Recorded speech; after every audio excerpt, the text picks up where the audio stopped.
Welcome to the Java Cafe, Java fam.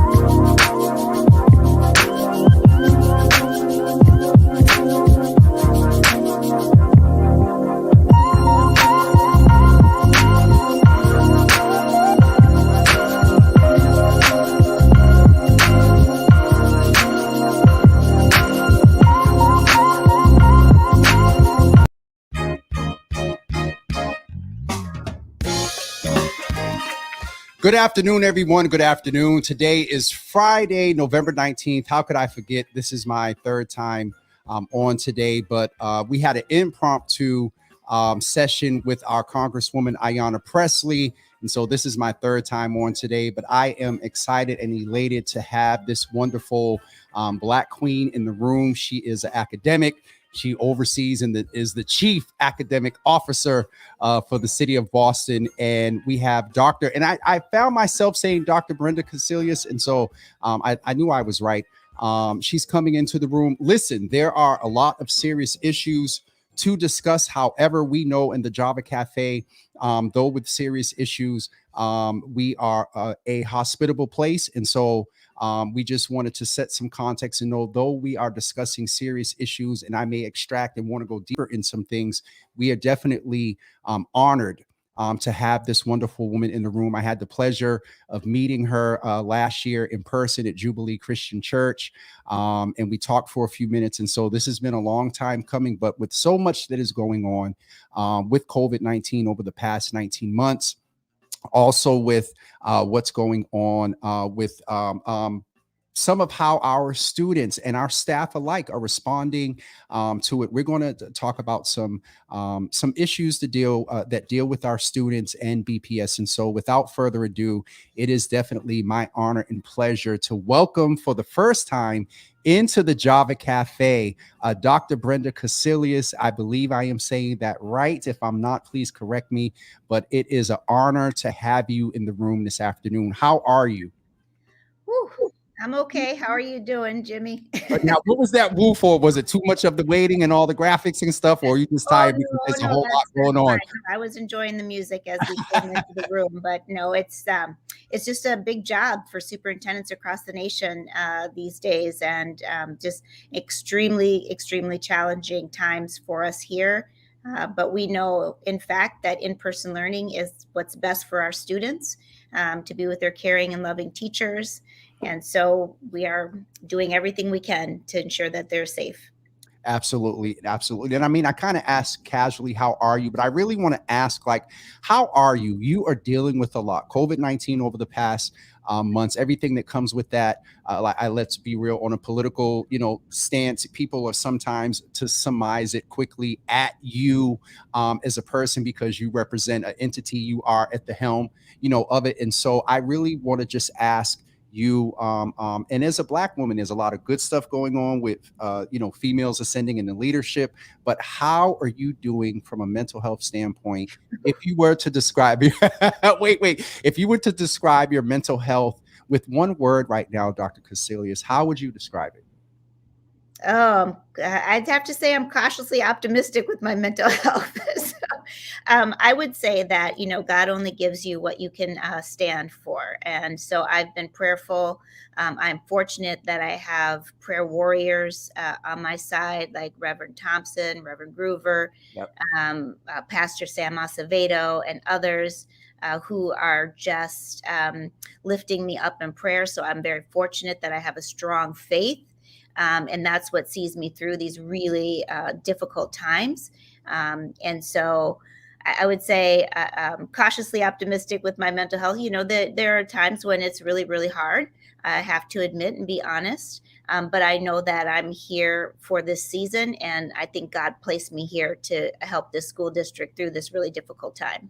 Absolutely. And one of the things I like to do, Dr. Cassellius, is, people sometimes have the opportunity to say hello, chat with you real quick. And I really, in the first few minutes, when folks of your caliber in this space, I really ask them to kind of, and it's wonderful you have your hair out today, to let their hair down, because I think people need to remember and understand that though in positions in leadership and whatnot, you're still human. And if I understand right, you are a mom. And I so, am. with all that's going on, and I don't know if they're still school age themselves, you know what I mean? But I just want to ensure that people get a chance to know you with all due respect for that wonderful degree you've earned as Dr. Cassellius, as Brenda. And so we'll go back to some things as far as what you're visioning as a person for BPS. But I do have some notes, because when you have this caliber of person on, and y'all know I can run off, I did take some notes. And so we're going to start with, I mentioned before that there's COVID-19, and there are some numbers that, we had last year, and then there are numbers this year. And though, shout out to your wonderful comm staff that we got you confirmed very late. And Ms. Gatson there, since we're in the student space, I'll refer to her like a teacher, Ms. Gatson there. Shout out to her and her team that made this happen. I wanted to check in with you about, what are your thoughts around where we were last year as far as COVID numbers? I don't know if you have any stats. If you do, wonderful. But if not, I'm sure you're aware enough to give us some anecdotal information last year compared to where we are sort of now. I know we have some positive cases. I believe the Curly took a 10-day in-person moratorium. And so where are we at as far as COVID, Dr. Cassellius? Well, unfortunately, we're seeing the COVID rates that go up within the community. And so I'm troubled by that. I think that we are going to see that continue to rise over the next 2 months here as we enter the holidays and as we come indoors. Unfortunately, our children are still not vaccinated. Fortunately, the vaccination has just been approved over the past several weeks, and we are ramping up our efforts to get our children who are over the age, who are 5 and over, vaccinated. As you know, our children who are 12 and over have had the opportunity during the summer and our early school months to get vaccinated. We have probably about 68% of our students across Boston who are 15 plus vaccinated. So we want to make sure every single one of them gets vaccinated. And now we're doing a huge plus for our students who are 5 and older, because the best way for us to get this COVID beat down is to get vaccinated. It just can't have a host.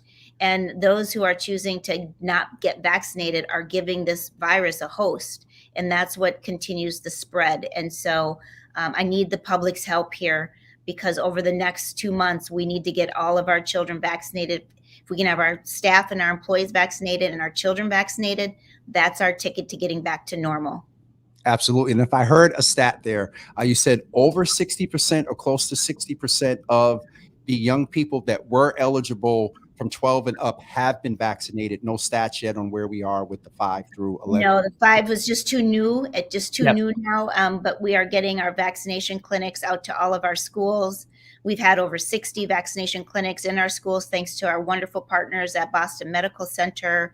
Brigham and Women's Health have been fabulous, working in coordination with our Boston Public Health Commission to get those vaccination centers out to our schools. Absolutely. And shout out to Brigham and Women's and Mass General on that team, who was definitely a supporter. Oh yeah, Mass General. I don't want to let them out too. Yeah, absolutely. They're a partner and supporter here of the platform, so we definitely have to name them.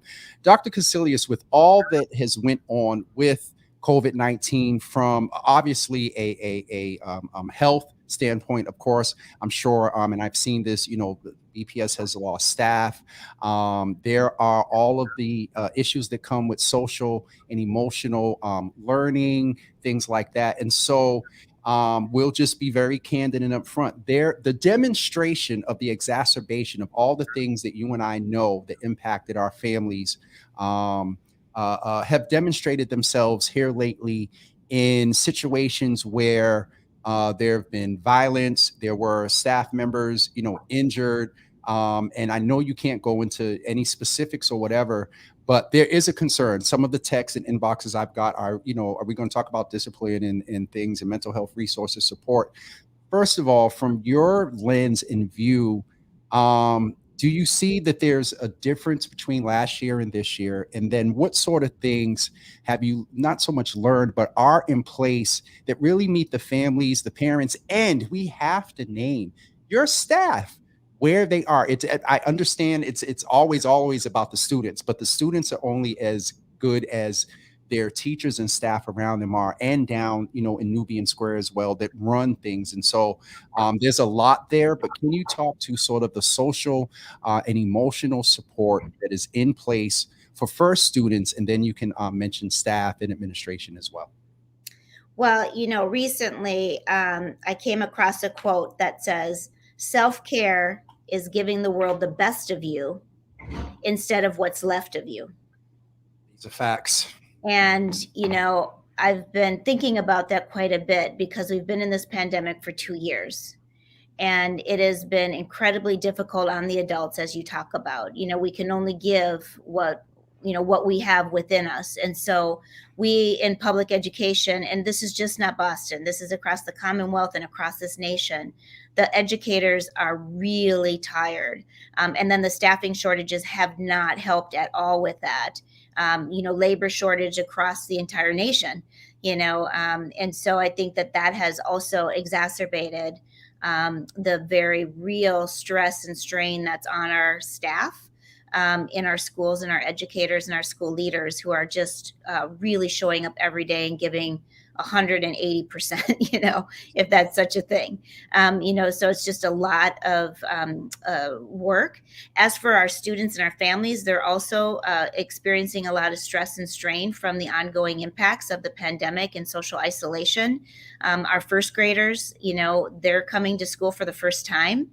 And not having had, kindergarten and normal socializations that happen from pre-kindergarten and kindergarten, where we work with them about getting in lines and routines and playing nicely in the sandbox and all those great things you learn in kindergarten. So our first graders are having to learn all those things at a much older age. And so that is difficult.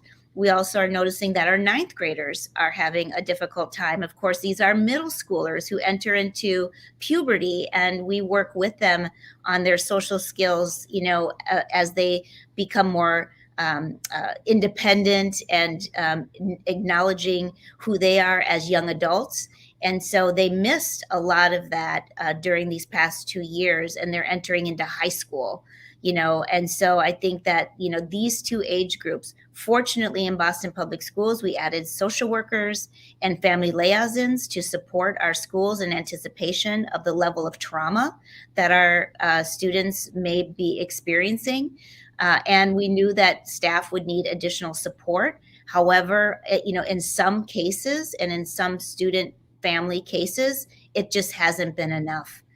We know that there are some families that are really struggling with students who are quite dysregulated, and we have been working with our counseling teams. We've been working with families with the SOAR team at the city and Boston Health Commission to surround families and support families as well who are really going through a lot of stress and strain, which is impacting children and their behavior in school.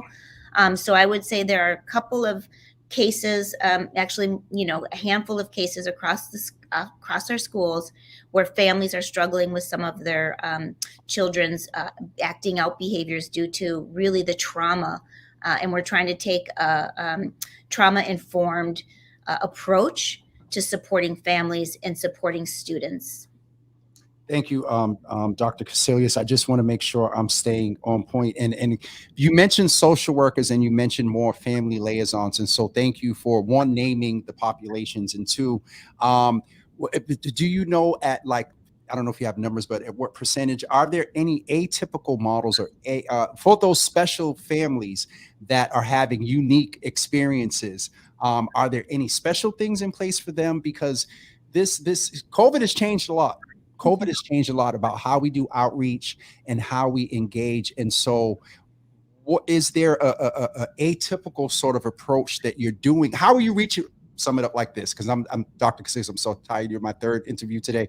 How do you reach those families to which you just spoke to that may not be as responsive to the services that you do have in place. And thank you for acknowledging. You were saying that you realize that it's not enough. This is a world pandemic, so let's just name that as well. Name that, right? I mean, Yep. right? And we're learning every day and adjusting every day. Like even the Curly School incident, we've averaged about 12 positive COVID cases since the beginning of school. So we've been able to manage it. Now we can be criticized that we didn't communicate enough, and we've already, we're learning from that feedback and we'll adjust. And now we, instead of notifying families after we've done contact tracing, we're going to notify families that they're close contact, and then notify them again after the contact tracing. We did that originally to protect student privacy. And Yep. now, families have asked us to be more frequent in our communications. And so we're going to make that adjustment. As for the support. Excuse me, I just want to extract, because you're naming a policy here. So you've amended the policy in the timing and the frequency of which you That's were going to notify parents when there is a positive case. That's right. Well, and not after we've done the contact tracing and affirmed it. We're going to say there's a potential you are a close contact, so that they have that information, even if they may not be. But we were not doing that because we're waiting until we knew they were actually a close contact. Right. So we'll do both. We'll do it before and say you're a potential, and then we'll do it after and say that you are actually a close contact or you are not a close contact. So that will give a little bit less anxiety and deal with the rumor mill. As for supporting our families, we put in the family liaisons because we knew this would be important. They're getting trained in trauma-informed practices. They're getting professional development about how to reach out to families, how to work with the city around their support systems. And this is all new to us. We haven't had these positions in place in every single school before. And so we're ramping up and learning, and we'll continue to put more and more tools in our toolkit, so to speak, in order to meet the needs of every family, because every family has different needs. Some need more support than others, and we're trying to adjust it to whatever that they need. Can I ask you this, a little bit deeper dive into this, and not in my notes? The liaisons, and you mentioned professional development. Some of the families of which you refer to are Black and brown. And there are a whole myriad of issues and I love how you said that each student or each family is different. But let me just say, almost 100% of our family liaisons are individuals of color, and many of them are multilingual. Wait, okay. And over 80% of our social workers are individuals of color. Okay. And so I would see, you're an academic. I was getting ready to go as far as that, because they're across the board, not just teachers, liaisons. There's some specialized training. COVID has taught us, post George Floyd period has taught us that there's some specialized training that's needed. Right. When getting that anti-racist lens of training, it's called culturally linguistically sustaining practices, CLSP. So if parents hear us talk about something called CLSP, we are using that framework to train our social workers and our family liaisons so that they're culturally proficient. Okay. And I know there's another letter curriculum model out there that we won't name. And so I'm glad to hear that you are, I couldn't even ask the question. Thank you very much, Dr. Cassellius. You're kind of throwing me off a little bit. Okay. Let me check here. We're doing pretty good. I'm staying focused. Because I want to, again, honor your time and the caliber of guests that you are. You named the Curly School. We know it's been in media, the issue about the Henderson, but one of the other schools, and it's my alma mater, and so it's very special to me. And my sister is administrator there in the trades program, getting them job assignments. So I have to mention her, because if I'm on with you and I don't, I'll hear about it. Latrell Chase, who was there at Madison Park. Madison Park has, been in the media a lot. There was some years ago about potential of the state taking it over. It's my alma mater. It's very special to me, and it's a very unique model there. But they've also had a couple of incidents as well. And so where are things at Madison Park? And I'm asking specifically because that's my alma mater. And it's one of the diamonds in the education, in the system. I really believe it is. And so where are things with that? And what is the school system doing to shine it up, even more so. So, the Madison Park is in transition with the new school leader there. Dr. Sydney Brown comes to us from Alabama, has a strong vocational background. And so, but with any new leadership transition, there's always bumps. And so we know that as he begins to establish his leadership at the school, and we provide support to him and his administrative team, and as he builds his team, then there is opportunity there to be able to grow the program and to really take a sharp focus on career and readiness skills for our students. Some of that work, envisioning work, we're still doing with the Friends of Madison group and the Career Champions. Of course, they are pushing us hard to get to that work. The pandemic and the start of school has obviously interrupted some of the work that we have to do as our new leader transitions on board. But it is work that we are committed to and work that we are ready to begin to have conversations with our multiple stakeholders who really do want to see Madison be this incredible, powerhouse for vocational education throughout our district. We're also currently looking at a grade 7 through 12 framework within all of our high schools, and creating junior high schools that would have strong career pathways. When I was younger, we'd made little metal toolkits. We drafted our names. We took business classes and entrepreneur classes in junior high school. We had to take career inventories about our interests, and really had strong pathways around what types of careers were of interest and where our skills lie. And so we're going to be looking at that as part of our high school redesign as we build strong pathways, grade 7, 8 to Madison Park High School. So exciting things on the way for Madison Park, and we need to get started with the new school leader on that with many of our stakeholders across the city. Dr. Cassellius, thank you for being real and just naming, because if you've served in leadership, you understand that there are bumps. And I just mentioned that to this good brother here, who, if you're not aware of, he does a whole awesome fathers literacy program where fathers go into, I don't know if into the schools, but they go into, I believe, like Head Starts and things.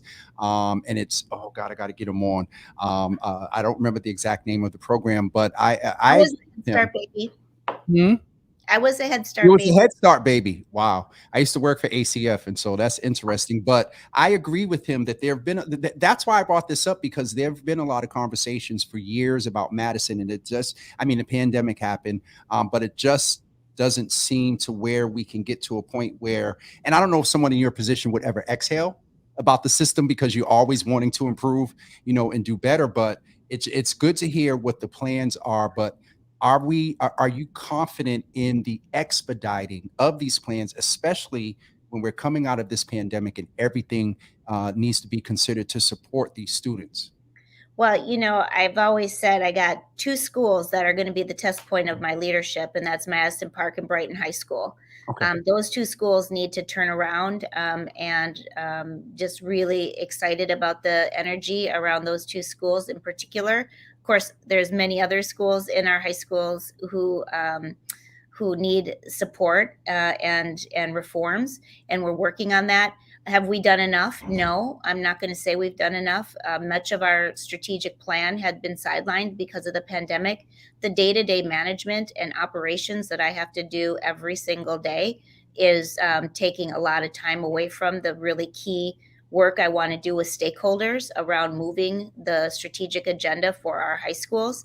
And so I'm hoping, if we can get their kids vaccinated and we can start turning a corner on this thing, that we can, in the new year, really get started on the strategic agenda of the district, because otherwise we're just going to continue to have to deal with crisis to crisis with this pandemic. And we just have to get out of pandemic mode in order to free up the capacity and for me and my team to be able to do the real work that we need to do academically, which is our core mission for our children. But instead, we have been really pushed into a lot of trauma response and a lot of pandemic management of COVID, and that's just being real. And again, Dr. Cassellius, thank you for naming that. And I would, when you talk about trauma response, I would be remiss, only because I forgot to turn notifications off.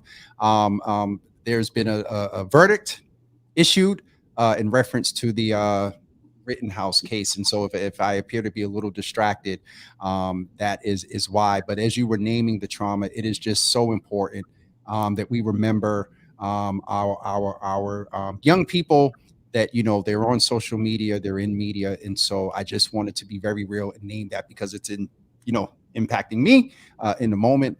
But we're going to get ready to wrap up. Dr. Cassellius, I thought this would take a little bit longer, but these were some of the things that people have reached out to talk about and that I wanted to check in with you about. But I wanted to get a little personal and just ask you, as a Black woman who you identify as, and as a woman, just and not in any, but she's a superintendent of Boston Public Schools, but just in your demographic and who you are, the historic. At some point, some of your students later on, or some of your students' children, are going to read about this in history. And so, with where you can, with what happened in the election and having the first female as the mayor, as the chief officer, you're the chief academic officer, as the chief executive officer for the city. What are your thoughts there? Well, I was the first Black woman education commissioner for the state of Minnesota for 8 years. Okay. And breaking ceilings for other young Black girls to see Black women in these powerful positions, and making policy to impact change and be incredible public servants to the community is absolutely incredible for our young Black girls. So I am very excited to have served alongside Mayor Janey while she was in office. She was a wonderful partner, one of the first people I've met when I came to Boston. As you know, I live right here in the heart of Nubian Square, and she brought me around and gave me a tour. And she has been an incredible champion for children for the past, for her whole life, actually. She was a Boston Public Schools student.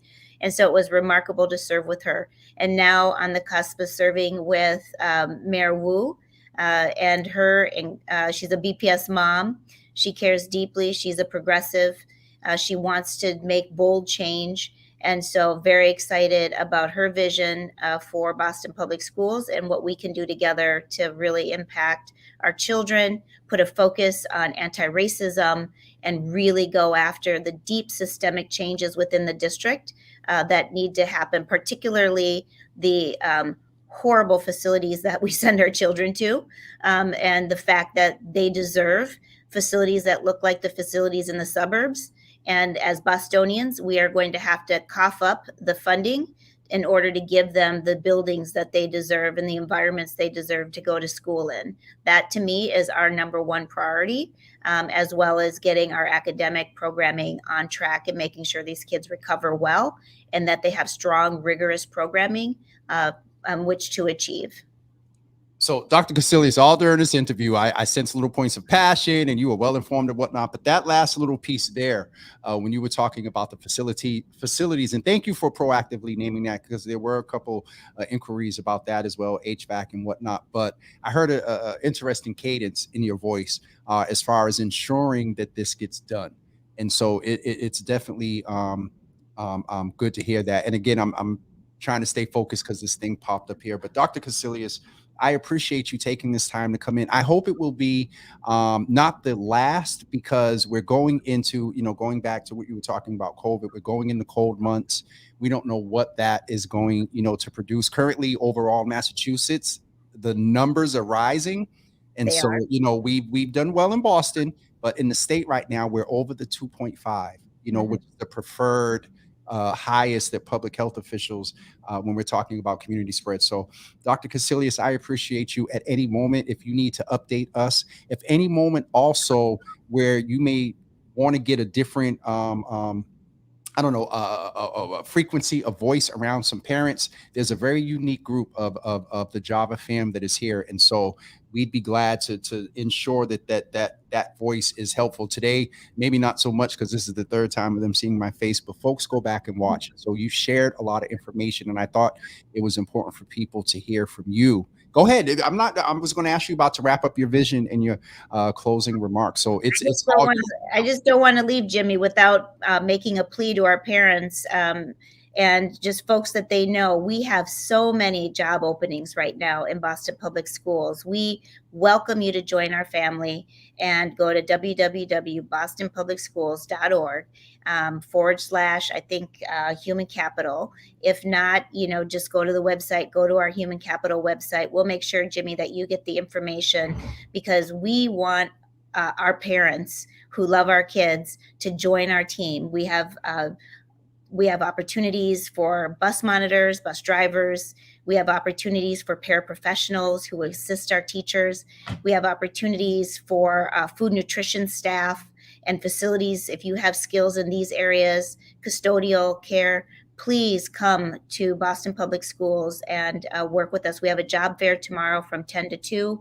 We'll have several other job fairs coming up over the next several months. We're working with our faith-based community to get the word out. We've asked them to commit to giving us 4 employees for the Boston Public Schools. Imagine if 100 of our interfaith communities could give us 4 workers, we might be able to fill these spots and get our schools fully staffed. And that would just be wonderful. And here's what it will do for us. 1, kids will be able to get to school on time, and that would be great. 2, kids will have full tummies when they come with nutritious meals if we can get these full nutrition workers. And 3, all of the academic recovery that we need, the paraprofessionals in our classroom are our helpers to help our students have a buddy in the classroom for their learning and for their behavior. So please come and join us here in Boston Public Schools. And then the last thing I'm going to ask of our parents and our entire community is, if you know somebody, help bring them to get their vaccination. Everybody who's an adult, it's soon you're going to get boosted. Get your booster. And then second, if you are not vaccinated yet, please get vaccinated. And then please help us to get our children who are age 5 and over vaccinated. So thank you, Jimmy, for helping me get that word out. And thank you for the time today. No doubt. And Dr. Cassellius, I want to just name this in real time. One of the things I mentioned the other day, I did a live about it, that one area of improvement by my observation is that the outreach. And so I know there was the exam school residency thing that's due today. And so Dr. Cassellius, if y'all do media buys, or it doesn't even have to be a buy, but if you need to get information out, please, and the comms team, please add me to we will do that. The press. I'm embracing this new space. Please add me to the press list. And so when information needs to go out, I will help make sure to get that information out. So you're basically looking for people to come and fill these positions. There's an economic opportunity here. That's right. That's right. And we would love to hire our parents and friends of our parents, come on board. And if you come, please have, you have to be a U.S. citizen. You have to have a background check. You have to have your tax forms and all of that ready. So bring all that paperwork and things ready when you come to apply for a job. So make it easy. Wadi, I don't know what field you're working in right now. I think he's in finance or something, but this is a good brother to maybe give some consideration to looking at that BPS website, Wadi. And so Dr. Cassellius, thank you so much. Thank you. And I appreciate you, and give the comms teams my best, Ms. Gadsden and everyone else there. And I will be in touch. And again, the platform is available to help with that outreach for you to stay in touch with parents. I appreciate that. Thank you. And you have a wonderful Thanksgiving, and I wish blessings to everybody. All right. Thank you. Thank you. Everyone, that was our Dr. Cassellius, who was in talking about some things with BPS, and also just, mental and emotional support. And right now, I'm going to take this down because I don't want my next set of comments to be attributed to anything that she's associated with. And so actually, I probably will end this, and I'm going to come back live in a few minutes, because there is unfortunately breaking news. All right. So thank you all for tuning in, and I'll be back in a couple. Actually, let me check with a couple of folks, and I may be back in a few minutes. As I said, a Rittenhouse verdict came out, and this young man was found not guilty on all counts and all charges. And so, yeah, with that being said, I need to go. Have a good weekend, everybody. Thank you.